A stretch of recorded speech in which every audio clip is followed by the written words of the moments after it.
কিরে পিচ্ছি, তোর ক্ষুধা লাগছে? হ্যাঁ আঙ্কেল, আমার না অনেক ক্ষুধা লাগছে। ঠিক আছে, এই ল বিরিয়ানি খা।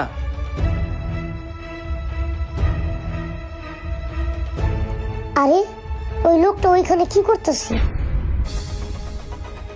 যাই দেখি তো। এই দে দে খাবার স্যার। হ্যাঁ আঙ্কেল শোনেন। আরে পিচ্ছি আবার ডাকতেছে কেন? যায় দেখি তো। ওই পিচ্ছি, ডাকছস কেন? আরে আঙ্কেল, আপনার ভিতরে দেখি মনুষ্যত্ব বোধ বলতে কিছুই নেই।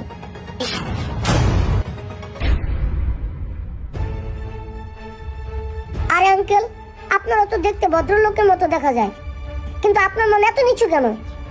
কিরে পিচ্ছি, তোর এত বড় সাহস, তুই আমাকে অপমান করতেছস?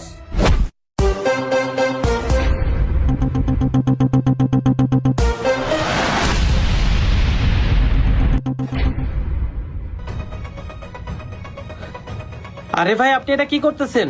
এতটুকু একটা বাচ্চার গায়ে হাত তুলতেছেন? আরে ভাই, আপনি ওকে বাচ্চা বলছেন? ও বাচ্চা হলে কি হবে? ওর যে কথাবার্তা, তাতে ওকে বাচ্চা বলে মনে হয় না। কেন, ও আপনাকে কি এমন কথা বলছে যে আপনি এত রেগে গেছেন? আরে ভাই, ও আমাকে বলে আমার ভিতরে নাকি মনুষ্যত্ববোধ বলতে কিছুই নেই।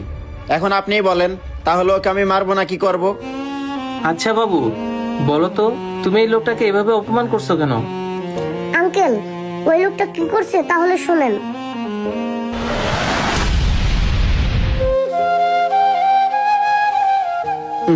খাবারটা একেবারে নষ্ট হয়ে গেছে।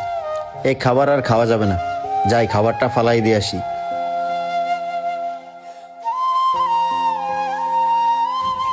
কি ব্যাপার?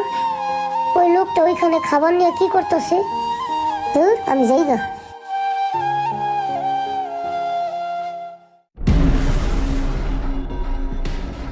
আরে ওই মেয়েটা ক্ষুধার জ্বালায় চটপট করতেছে। যাই, এই পচা খাবারটা দিয়ে মেয়েটার সাথে একটু মজা নেই। এবার বুঝছেন আঙ্কেল? এখন আপনিই বলেন, এই অসহায় মেয়েটা যদি এখন পচা খাবার খায় তাহলে তো অসুস্থ হয়ে পড়বে। আর ও তো এমনিতেই খাবার কেনার টাকা পাচ্ছে না। এখন যদি এই পচা খাবারটা খায়, খেয়ে যদি অসুস্থ হয়ে পড়ে, তখন ওষুধ কেনার টাকা পাবে কোথায়?